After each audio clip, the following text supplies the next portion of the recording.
Je suis Thierry Bongiovanni, directeur de l'agence de Roissy et directeur du fret aérien pour le groupe Centrimex depuis plus de 4 ans. Le fret aérien en fait consiste à acheminer des marchandises par avion. Il s'agit d'une activité qui est réglementée par des conventions internationales et les accords IATA. C'est l'Association du transport aérien international. Si on part du principe que le fret aérien est plus coûteux que les autres services de transport, il a au moins l'avantage d'être indéniablement plus rapide et rendant les délais de livraison plus courts sur des longues distances évidemment. En règle générale, on privilégie ce type de transport pour des urgences, afin d'éviter des ruptures de chaînes logistiques, mais aussi pour le transport à durée de vie limitée, tels les périssables par exemple, ou le médical, les vaccins. On peut aussi affréter un avion, ce qui offre la possibilité d'un voyage rapide et parfaitement calibré pour toutes les livraisons urgentes.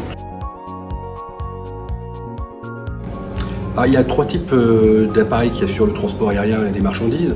En fait, il y a les avions tout cargo. Ce sont des vols exclusivement dédiés au transport de matériel ou de marchandises dont les dimensions et les poids sont hors gabarit en règle générale. Ils sont aussi utilisés pour les marchandises dites réglementées, du dangereux, qui nécessitent des emballages particuliers. Ensuite, il y a les avions passagers, où le fret est chargé uniquement dans les soutes, sous le pont principal. Et enfin, il y a les avions combi. En règle générale, ce sont des Boeing 747, où le pont principal est partagé entre le fret aérien et les passagers. Alors, les avantages liés au transport aérien sont nombreux. Mais selon moi, en tout cas, le principal, c'est sa capacité à transporter plusieurs classes de charges de différents types. Par exemple, l'envoi de palettes sans se préoccuper du volume ou encore du poids. Les zones géographiques desservies sont plus que très nombreuses. Et d'autre part, il est possible d'envoyer des produits liquides ou gazeux que l'on appelle produits réglementés ou dangereux. J'ajoute que le transport aérien est régulier, il est fiable.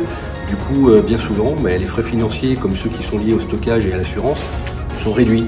Enfin, les importateurs ou les exportateurs ont un meilleur contrôle de l'approvisionnement, ce qui convient parfaitement. Pour déterminer le poids de taxation, il faut diviser le volume global des marchandises à expédier en centimètres cubes par 6000. Donc cette opération permet de déterminer le facteur dimension, régulé par le kilogramme pour le fret aérien standard. Et pour 1 mètre cube, en fait, c'est équivalent à 166,67 kg.